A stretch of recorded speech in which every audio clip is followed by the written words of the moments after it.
मी नानाभाऊ मीराबाई फल्गुनराव पटोले विधानसभेचा सदस्य म्हणून निवडून आलो असल्याने ईश्वर साक्ष शपथ घेतो की कायद्याद्वारे स्थापित झाले आहे अशा भारतीय संविधानाबाबत मी खरी श्रद्धा व निष्ठा बाळगीन, भारताची सार्वभौमता व एकात्मता उन्नत राखीन। आता जे कर्तव्य मी हाती घेणार ते निष्ठापूर्वक पार पाडेल। जय संविधान।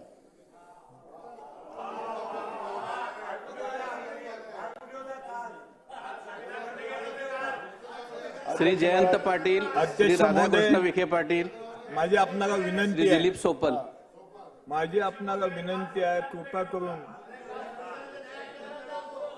संघर्ष होता कामा नये, शांततेने आपण सगळं करूया कामकाज।